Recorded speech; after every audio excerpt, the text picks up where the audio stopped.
श्री कृष्णम वंदे जगद्गुरुम इदम श्री सद्गुरुवे नमः। वांग्मय नंबर 4 साधना पद्धतियों का ज्ञान और विज्ञान ऑडियो नंबर 80। पिछले ऑडियो में गुरुदेव ने हमें बताया कि आसन व्यायाम मनुष्य के लिए एक स्वाभाविक प्रक्रिया है। इसमें ना किसी बाहरी वस्तु की आवश्यकता पड़ती है और ना ही किसी कृत्रिम यंत्र आदि का सहारा लिया जाता है। गुरुदेव ने बताया कि आसन व्यायाम वाला चाहे देखने में दुबला पतला जान पड़े, पर उसके शरीर में पर्याप्त दृढ़ता होती है और सहन शक्ति भी बड़ी चढ़ी होती है। साथ ही गुरुदेव ने यह भी समझाया कि आसन व्यायाम में विचारों तथा मन की शुद्धता, पवित्रता, श्रद्धा, विश्वास आदि की भी बहुत महत्वपूर्ण आवश्यकता होती है। इसके साथ ही पिछले ऑडियो में गुरुदेव ने सूर्य नमस्कार को एक बहुउपयोगी योगाभ्यास बताया और समझाया कि आसनों के कई प्रकार हैं और अलग-अलग प्रकृति के व्यक्तियों को अपनी प्रकृति के अनुरूप अलग-अलग आसन करना चाहिए। परंतु एक आसन ऐसा भी है जिसे हर कोई बिना किसी आशंका या झिझक के कर सकता है और वह है सूर्य नमस्कार। गुरुदेव ने सूर्य नमस्कार की पूरी विधि समझाई थी और सूर्य नमस्कार के अंतर्गत आने वाले विभिन्न आसनों के बारे में भी हमें विस्तार से समझाया था और साथ ही सूर्य नमस्कार के संदर्भ में ध्यान रखने योग्य विभिन्न बातों को भी बताया था। अब क्रमशः आगे पढ़ते हैं। जीवन यापन और अन्य कार्यों में ही चौबीसों घंटे लगे रहना और अपनी एक महत्वपूर्ण आवश्यकता स्वास्थ्य की उपेक्षा करना मूर्खता ही होगी।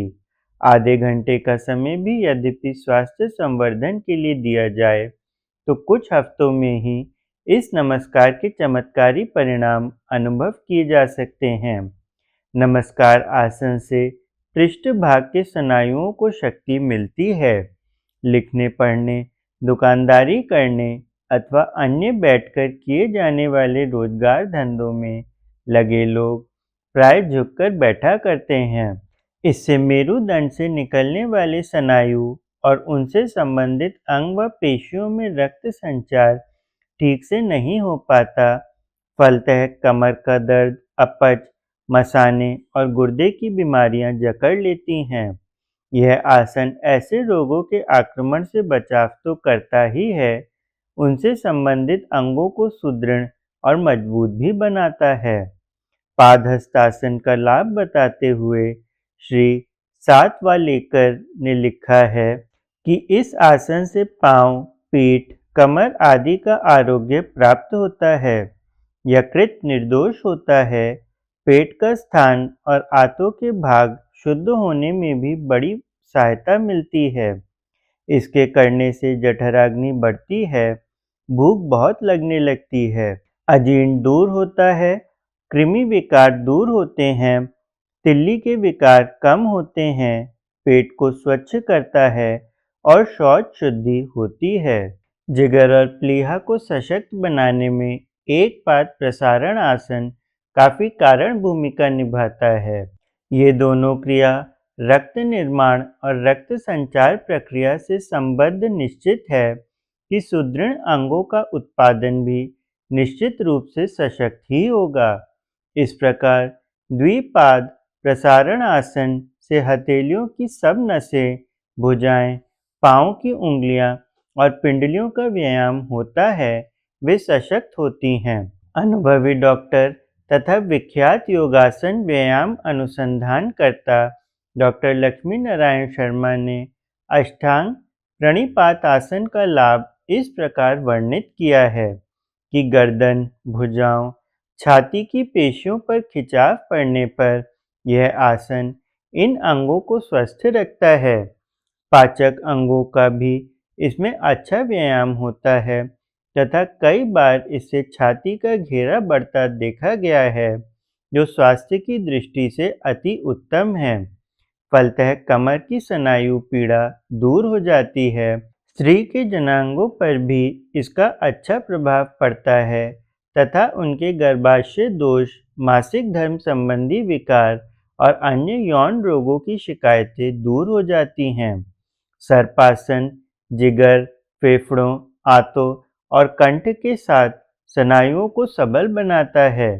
इस आसन के संबंध में एक योगशास्त्री का यह भी मत है कि यह आसन वीर्य रक्षण के लिए श्रेष्ठ आसन है। एक अकेले इस आसन को करने से वीर्य संबंधी कई रोगों को दूर किया जा सकता है। मयूरासन गर्दन, पीठ, कमर, नितंब, पिंडली, पैर तथा भुजदंडों को सबल और निरोग बनाता है। यह आसन पाचन क्रिया को भी सुधारता है। गले की श्वास नलिका के दाएं बाएं दो ग्रंथियां रहती हैं जिन्हें थायराइड ग्रंथियां कहते हैं। जब यह ग्रंथियां अपना काम करना बंद कर देती हैं तो शरीर दुर्बल हो जाता है, त्वचा रूखी पड़ जाती है, स्मरण शक्ति कमजोर पड़ने लगती है, बाल झड़ने लगते हैं और हृदय की कार्यक्षमता भी प्रभावित होती है। मयूरासन इस ग्रंथि को स्वस्थ और सशक्त बनाता है, जिससे हृदय मजबूत बनता है और पेट के विकार भी दूर होते हैं। आधा घंटे का अभ्यास इतने प्रकार के रोगों से बचाव करता है, जिनमें कितने ही तो ऐसे हैं जिन्हें असाध्य कहा जाता है। उस सूर्य नमस्कार की शोध को हम भारतवासियों का गौरव और उससे भी अधिक सौभाग्य कहना चाहिए, जहां ऐसी वैज्ञानिक पद्धतियां विकसित हो सकीं जो एक साथ चिकित्सा और स्वास्थ्य संवर्धन का काम करती हैं। लेकिन यह भी कम दुर्भाग्य की बात नहीं है कि अधिकांश व्यक्ति अब तक इस महत्वपूर्ण अमृत संजीवनी विद्या से अनभिज्ञ ही हैं। अशिक्षित और अविकसित पिछड़े लोगों तक ही यदि यह अनभिज्ञता सीमित रही होती तो शायद उतनी शोभजनक स्थिति नहीं बनती, जितनी कि यह तथ्य जानकर कि शिक्षित और संपन्न वर्ग के व्यक्ति भी अपने यहाँ की इस अमूल्य व्यायाम पद्धति को उपेक्षा की दृष्टि से देखते हैं और पाश्चात्य पद्धति के व्यायामों को आँख मूंदकर अपनाने के लिए दौड़ते हैं, जबकि विदेशी लोग भी आसन व्यायाम के लाभों से परिचित होकर उन्हें अपनाने के लिए उत्सुक दिखाई देने लगे हैं। हम भारतीयों के लिए तो यह और भी सौभाग्य की बात है कि सूर्य नमस्कार को सविता देवता की उपासना का भी एक प्रकार माना गया है। आयुर्वेद में तो सूर्य को आरोग्य का देवता कहा गया है। इस प्रकार सूर्य नमस्कार आध्यात्मिक दृष्टि से आत्मिक उन्नति के लिए भी लाभदायक है और शारीरिक तथा मानसिक उन्नति के लिए भी। एक विद्वान के अनुसार नित्य प्रति सूर्य नमस्कार करने वाले के अंग प्रत्यंग प्राकृतिक व्यायाम के कारण सुदृढ़ व बलवान होते हैं और किसी प्रकार के रोग शोक आदि पास नहीं फटकते। सूर्य भगवान जैसे भौतिक जगत से अंधकार मिटाकर प्रकाश फैलाते हैं, वैसे ही आंतरिक जगत में भी उनके प्रकाश प्रसार से अशुभ और असुखमय अंधकार की शक्तियों का नाश हो जाता है। बिना मूल्य प्राप्त इस अमूल्य उपलब्धि को व्यर्थ क्यों जाने दें। आध्यात्मिक साधना के लिए पद्मासन। पहले बताया जा चुका है कि आसनों के दो प्रयोजन हैं, एक व्यायाम तथा दूसरा आत्म साधना के लिए सुखपूर्वक बैठना। साधना में चित्त को निमग्न कर देने के लिए स्नायुओं को ढीला करने की आवश्यकता होती है। जब तक मांसपेशियां ढीली ना होंगी, चित्त शांत अवस्था को ना पहुंच सकेगा। निद्रा तभी आती है जब पेशियां ढीली पड़ जाती हैं। यदि वे अकड़ी रहें तो निद्रा आना असंभव है। अनिद्रा रोग का प्रधान कारण पेशियों का तनाव है। निद्रा लाने वाली दवाओं में पेशियों को ढीला करने का ही गुण होता है। तात्पर्य यह है कि किसी साधना में तन्मयता पूर्वक चित्त लगाने से पूर्व पेशियों को ढीला करने की आवश्यकता है, जो इस तैयारी में जितना ही आगे बढ़ जाएगा, उसे मानसिक अभ्यासों में उतनी ही सहायता मिलेगी। शारीरिक क्रियाओं को सुसंचालित रखने में मस्तिष्क का बहुत बड़ा भाग काम करता रहता है, खासतौर से लघु मस्तिष्क का। जो कि ध्यान और धारणा का यह प्रधान उपकरण है। एक स्थान पर जबकि शक्तियां व्यय हो रही हैं, तो दूसरे स्थान पर लगाने के लिए बहुत कम अंश बचेगा। यही कारण है, जबकि शारीरिक उत्तेजना बढ़ रही होती है, कोई ऐसा दिमागी काम नहीं हो सकता जिसमें एकाग्रता की आवश्यकता है। संध्या पूजन, भजन, जप, ध्यान आदि कार्यों के लिए एकांत शांतिपूर्ण स्थान तलाश किए जाते हैं, ताकि मस्तिष्क को दूसरी तरफ ना लगना पड़े। इसी प्रकार सुखकर आसन पर बैठने का विधान है, ताकि शरीर सुविधापूर्ण स्थिति में रहे और मानसिक विक्षेप उत्पन्न ना होने पाए। आसन का अर्थ बिछौना भी है। यह बिछौना नर्म, कोमल, गुदगुदा, स्वच्छ, सुखकर ही होना चाहिए। साथ ही बैठने का तरीका भी ऐसा हो जिसमें शरीर को किसी प्रकार की अड़चन ना पड़े। वह तरीका ऐसा होना चाहिए जिसमें देह पूर्ण आराम एवं विश्राम अनुभव कर और पेशियां आसानी से ढीली हो जाएं। ध्यानावस्थित योगियों के बहुत से चित्र हमारे देखने में आते हैं। गौतम बुद्ध की मूर्तियां और तस्वीरें पद्मासन पर विराजमान हैं। योगेश्वर शंकर भी पद्मासन पर बैठे दिखाई देते हैं। इन प्रतिमाओं के नेत्रों की ओर ध्यान देने से प्रतीत होता है कि वे अध खुले से तंद्रावस्था में हैं, जिसे योग निद्रा कहते हैं। ध्यान के लिए यह बहुत अच्छा आसन है। पालती मारकर दोनों हाथ गोदी में रख लेने चाहिए।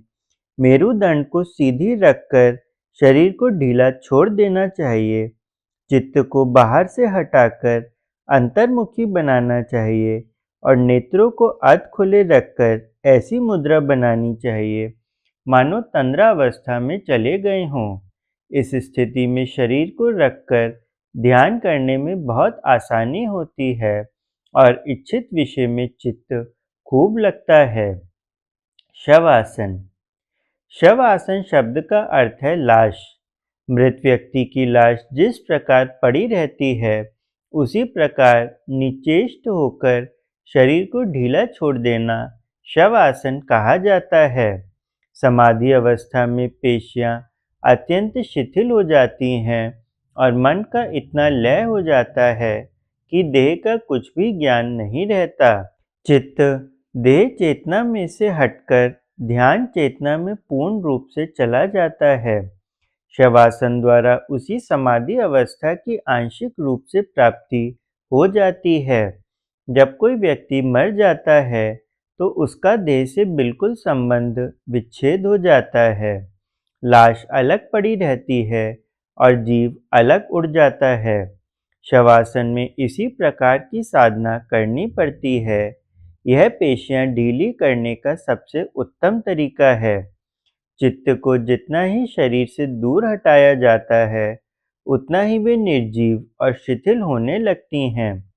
शिथिलता इस आसन का प्रधान गुण होने से शव आसन का दूसरा नाम शिथिल आसन भी रखा गया है। समतल भूमि पर चटाई बिछाकर पीठ के बल सीधे लेट जाना चाहिए। सिर के नीचे एक पतली सी साफी या तकिया रखा जा सकता है। यदि मक्खी मच्छरों की अधिकता हो, तो मलमल का कपड़ा ऊपर डाल लेना चाहिए। शरीर को इस प्रकार ढीला छोड़ना चाहिए मानो वह बिल्कुल निर्जीव हो गया है। मन ही मन ऐसी भावनाएं करनी चाहिए कि मेरा प्राण शरीर से बिल्कुल अलग हो रहा है।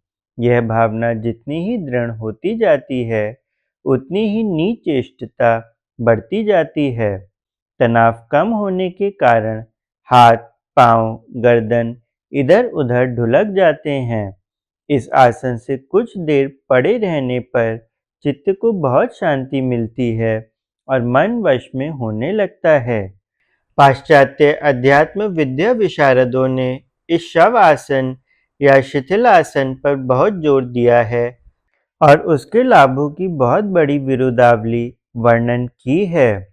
डॉक्टर यूक्लिन अपने आत्मविद्या सीखने वाले शिष्यों को सबसे पहले शिथिल आसन का अभ्यास कराते हैं।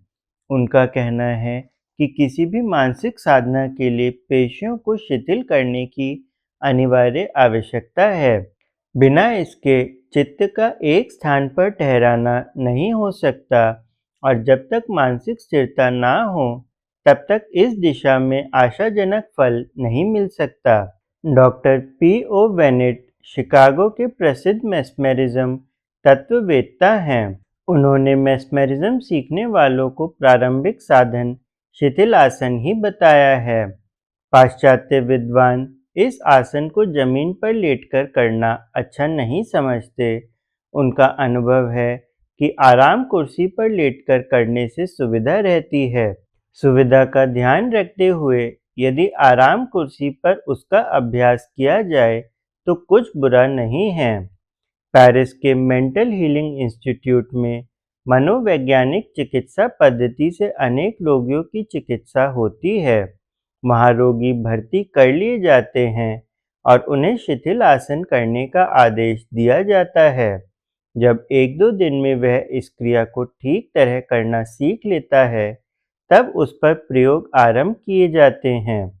उपरोक्त संस्था की संचालिका श्रीमती पाक्सले का कथन है कि बिल्कुल अजनबी के ऊपर मानसिक प्रभाव डालने में हमें जितना परिश्रम करना पड़ता है, उसके 1/4 में ही उन बीमारियों को प्रभावित किया जा सकता है जो शिथिल आसन के अच्छे अभ्यासी हो गए हैं।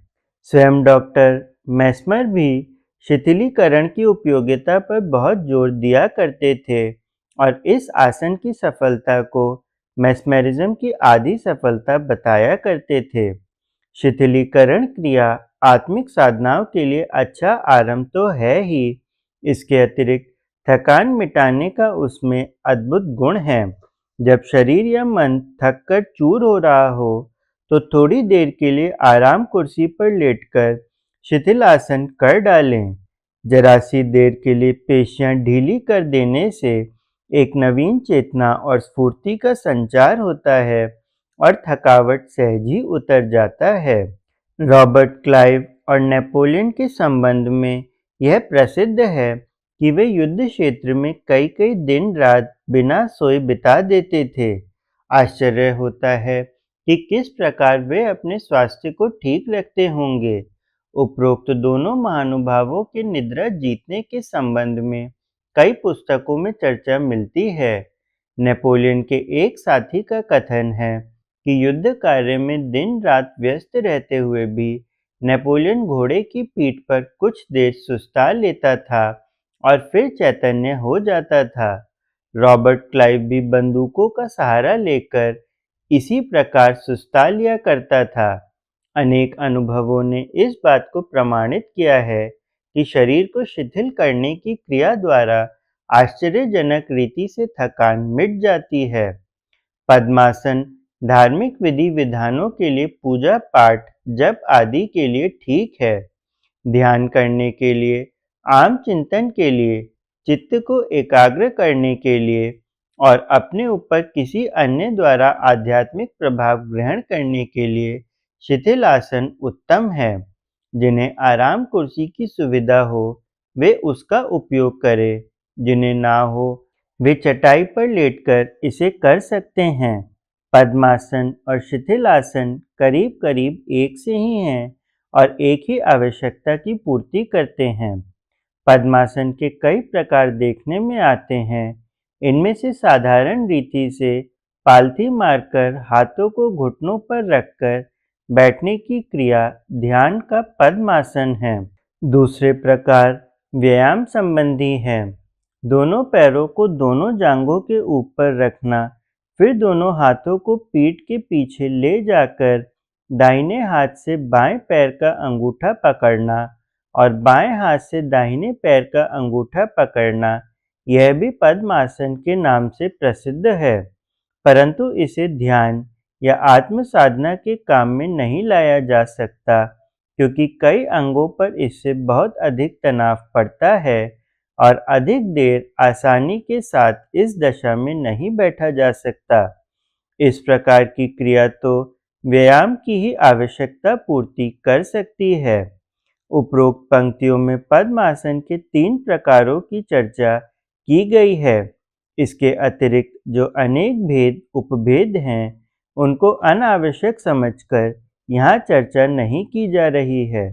स्मरण रखना चाहिए कि मेरुदंड सीधा रखकर, पालथी मारकर, हाथों को घुटनों पर रखकर, अध खुले नेत्रों से शांतिपूर्वक बैठने का साधारण सुखासन संध्या, अनुष्ठान, कर्मकांड, जप, प्राणायाम आदि के योग्य पद्मासन है।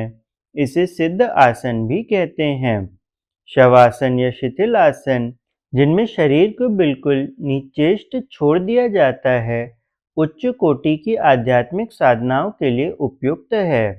ध्यान, आत्मदर्शन, समाधि, मेस्मेरिज्म, शक्तिपात, योग निद्रा, तन्मयता आदि के लिए पद्मासन की यही प्रक्रिया सर्वोत्तम है। हाथों को पीछे ले जाकर जांघों पर रखे हुए पांव के पंजे को पकड़ना, यह व्यायाम की एक आवश्यकता पूरी करने वाला पद्मासन है। इसे वध पद्मासन भी कहते हैं। इन तीनों का यथा अवसर सुविधा अनुसार उपयोग करना चाहिए। संपूर्ण आसनों में पद्मासन की उपयोगिता आध्यात्मिक दृष्टि से बहुत बढ़ी चढ़ी है। साधना करने के लिए बैठने में आसन की आवश्यकता सबसे पहले पड़ती है, इसलिए उसकी जानकारी भी पाठकों को आरंभ में ही प्राप्त कर लेनी चाहिए। सभी को प्रणाम। 21वीं सदी उज्जवल भविष्य। भारत माता की जय। वंदे मातरम। सभी को प्रणाम। वाग्मय अर्थात शब्द, विचार, भावनाओं का दिव्य देव संग्रह परम पूज्य गुरुदेव युग दृष्टा की इस धरोहर को ऑडियो रूप में सुनने के लिए चैनल को सब्सक्राइब करें, वीडियो को लाइक करें, नोटिफिकेशन ऑन करें, गुरुवाणी जन जन तक पहुँचाएं। जय महाकाल। हृदय से आभार।